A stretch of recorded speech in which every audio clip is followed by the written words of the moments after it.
Hey, what's up, traders? Watch this video for Tuesday, June 15th, showing you the SPY, basically closing at all-time highs. Look how strong this thing closed. This is all, 5-minute candles. This is all at the end of the day. So the SPY is holding up really, really well. A couple highlights from chat. CLOV was just on bounce watch. I'll take today's candle out of it. This is what it looked like. So then we'll add today's candle back in, and we'll show you the setup it gave. Let me zoom in a little bit.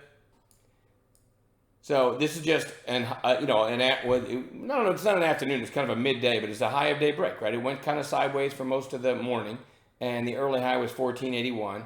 I was on the mic and said anytime today I like CLOV over the highs. It's a bounce play trigger. Well, it breaks the highs and goes pretty quickly from the from the 1481 to 1605. A pretty nice one there. WISH. I think Wayne called this one.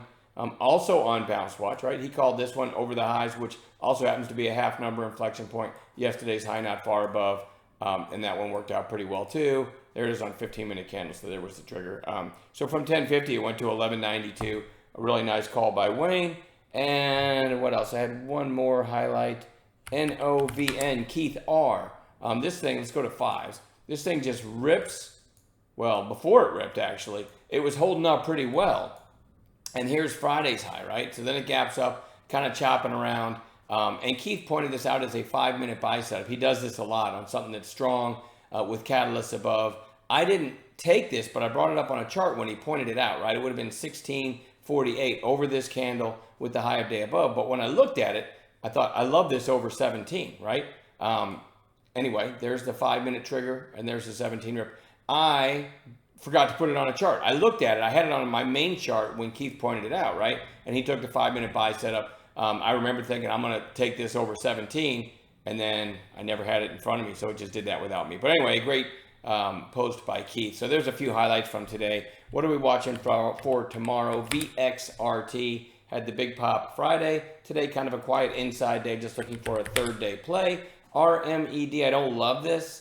Because pretty beaten up, but it is back down to the middle of that buy zone we talked about between the 8 and the 20, and had a huge move back here, and it's definitely declining volume, so it hasn't triggered for several days that I've been watching it for a bounce play, so I'm just going to keep it on the bounce play watch list, right? No trigger, no trade. SAVA, nice rip on Friday. Today, kind of an inside day.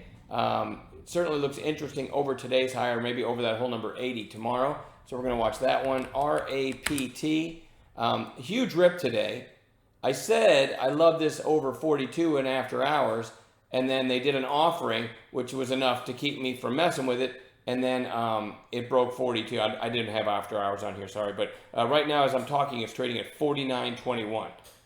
It went to, I might have hit 50 in after hours, so I hope somebody in chat got it, but once I saw offering, I wasn't going to take it, and it ended up ripping anyway. Market's weird. But anyway, it's strong and probably a gapper tomorrow, which is kind of interesting after an offering, right?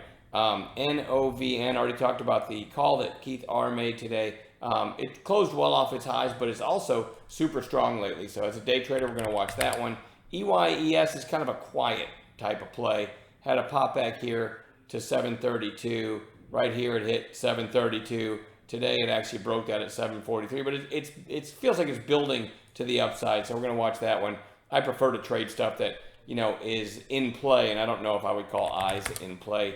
WISH, that nice bounce today that Wayne called. It's well off of its recent highs, but because of this move that it made, as a day trader, I'm going to have that on watch tomorrow. All right. CLOV.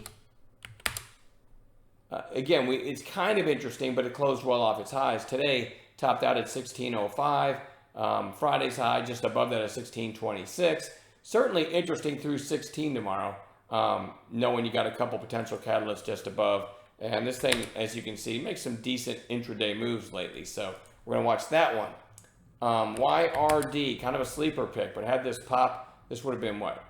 Thursday, then Friday gap down, and next thing you know, it's curling right back up. So getting unusual volume for the stock. Still pretty thin though. But anyway, I'm going to have it on a chart, see if it gives us a setup. AVXL, nice breakout today. We're going to look for a continuation play tomorrow. WOOF, they were talking about this being the next, one of the next Wall Street bets plays or whatever. So definitely want to watch it tomorrow. It had a really nice move today. EH, Nice move here that topped out at 42.59, pulled back, and it's starting to curl back up. From what I can tell, this is fairly low float, high short position from what I can tell, assuming those numbers are right, and pretty beaten up. So this one has potential for a squeeze. And then last, I've got UFAB, which isn't interesting at all to me, except that in after hours it's trading at 545. So all the way up here, so a potential gapper tomorrow. All right, I'm going to leave it at that. I'm done babbling. We'll see you guys in the chat room in the morning.